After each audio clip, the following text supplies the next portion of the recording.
안녕하세요. 오늘은 4월 17일 성주간 주님만찬 성목요일입니다. 오늘 복음 말씀은 요한복음 13장 1절에서 15절이고 만찬 주님만 성목요일에 파스카 성삼일이 시작되죠. 오늘 성목요일의 주제는 신약 성경에서의 희생이란 무엇이냐 하는 말씀을 드릴게요. 성목요일이야말로 성체성사가 제정된 날이고요. 또 사제직도 제정된 날이고, 사제직과 성체성사가 긴밀하게 연관되어 있기 때문이면서 이것은 결정적으로 신약 성경에서 핵심적인 신앙의 가치로는요, 희생이라는 거죠. 성체성사도 희생이요, 사제직도 희생 제사를 드리는 제관이죠. 따라서 이 미사에 대한 개념, 많은 생각을 우리에게 불러일으키고 영감을 주죠. 성목요일, 성체성사 제정, 사제직 제정, 신약 성경의 희생, 이것이 바로 미사, 매일 우리가 봉헌하는 미사 성제라는 거죠.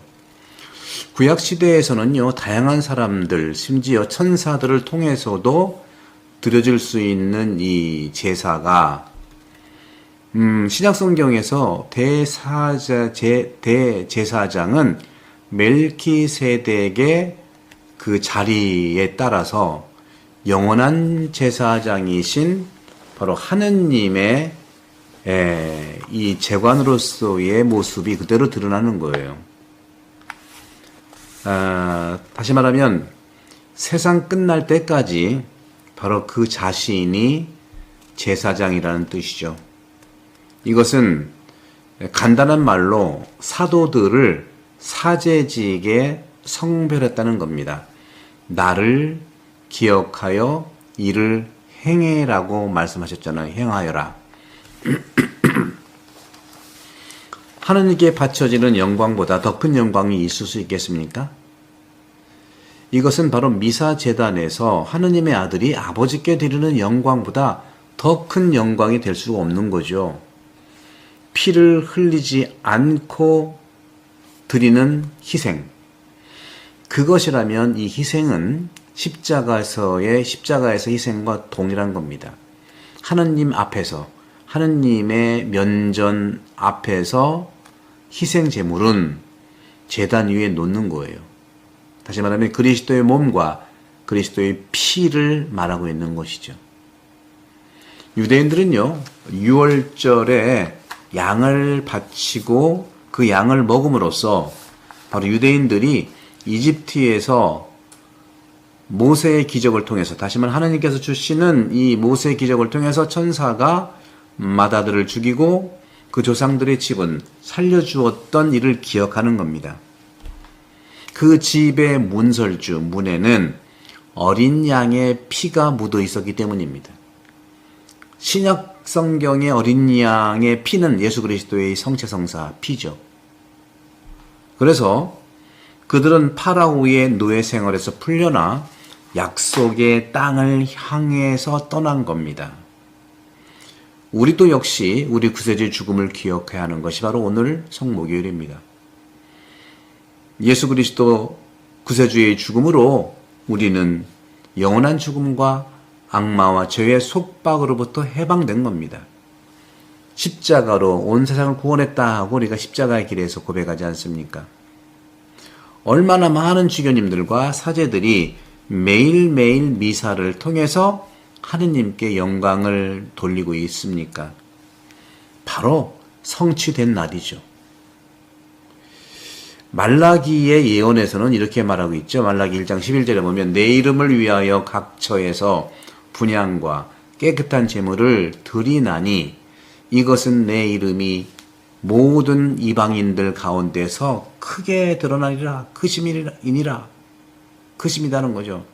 오직 신성한 신비로 가득 찬 그토록 고귀하고 정말 거룩한 제물을 만들어내고 요구할 수 있었던 이런 이해할 수 있는 신성한 지혜, 이것이 바로 내 이름을 위해서 분향과 깨끗한 제물을 드린다는 것이죠.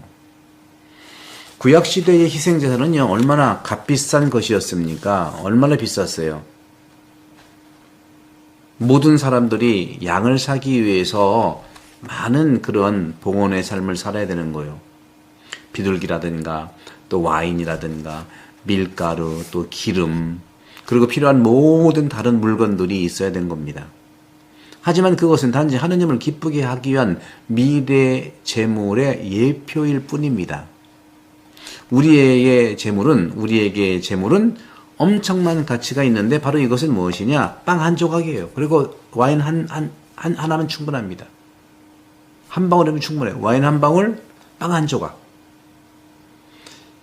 이것으로 충분하는, 그래서 이날은 전 세계의 수많은 제단에서 기념되는 겁니다. 매일 드리는 이 제사가 성목요일에 온 세계에서 이 제사의 희생의 핵심을 봉헌하고 있는 거죠.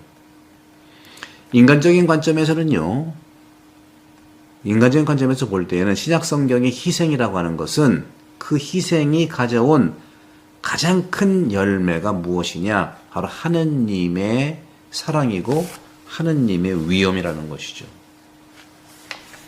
그것은 바로 아들이 아버지께 드리는 영광입니다. 사제와 믿는 이들이 함께 아버지와 함께 하는 것이죠. 따라서 그들은 물질적이고 영적인 필요를 충족시키기 위해서 미사를 거행해 줄 것을 요청하는 거예요. 저는요, 미사의 가치를 생각하고 가능한 한 자주 미사에 참석하고 봉헌하죠. 매일 미사를 봉헌하죠. 이 신비를 더 잘 이해하게 된 사람은 누구나 그리스도인의 삶의 도덕적 문제와 또 다른 의무들이 단순해졌다는 것을 알게 될 겁니다.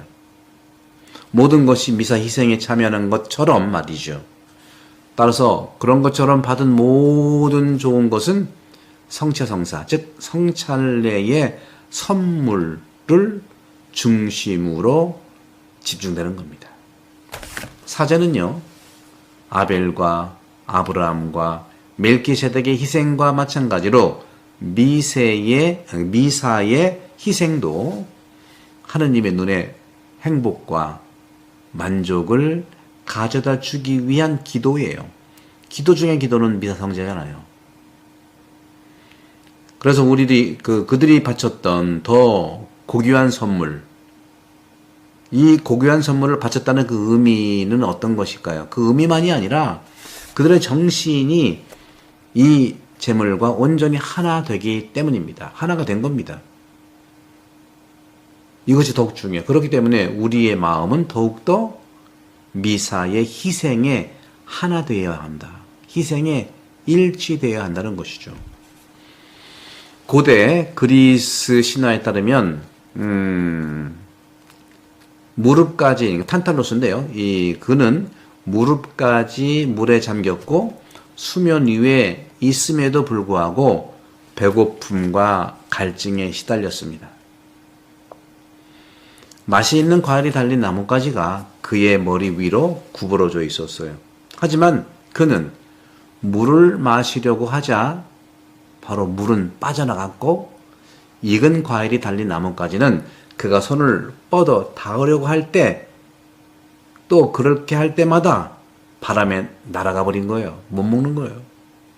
이와 같이 가까이에 있는 음식과 천상의 힘이 있어도 마음을 뻗어 그것을 붙잡으려 하지 않는 사람은 영적으로 불안하고 목마른 사람입니다. 제가 이번 사순시기에 많은 우리 교우들과 성사도 드렸지만 많이 영적인 면담을 했어요. 거의 저는 한 400명 정도 면담을 했죠. 한 사람 한 사람. 면담은 다른 게 아닙니다. 가족들의 신앙생활에 대해서 들었고 예수님의 처방을 이렇게 함께 나눈 겁니다. 미사를 집전하는 사제들은요, 자신이 겸손한 제대에 나갈 수 있는 것이 세상의 왕좌에 오르는 것보다 더 큰 성공이라고 믿는 것, 그리고 알아차리는 것이죠.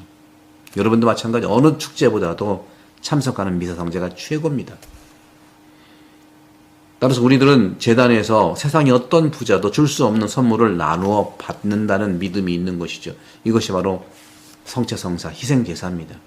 이것은 예수님께서 돌아가시기 전에 교회, 다시 말하면 아버지께서 당신의 자녀로 입양하신 사람들에게 물려주신 귀중한 유산을 기념하는 날입니다. 아주 생각해볼 몇 가지 중요한 그러한 사고가 있는 것이죠. 사랑하는 우리 태안본당 그리고 가톨릭 책방교회 여러분, 우리는 매번 미사 성제를 봉헌하지만 그 핵심 가치는 바로 희생이라는 것. 하느님께서 우리를 당신의 아들 예수 그리스도를 희생제사로 직접 주셨고 우리를 위해서 사랑하신다는 거죠. 우리도 성목요일 사제직 그리고 성체성사 여러 가지 또 희생제사 성목요일 사제직의 제정 미사에 대한 여러 가지 그 감사 총망라해서 우리도 할 수 있는 만큼 나도 바로 옆에 있는 사람을 위해서 세상을 위해서 희생이라고 하는 선물을 나눠 살기를 축복드리고 많은 구독 선교 부탁드리고 이 신약 성경의 희생에 대한 강론도 많은 공유를 부탁드리겠습니다. 성부와 성자와 성령께서는 여러분 모두를 강복합니다. 감사합니다.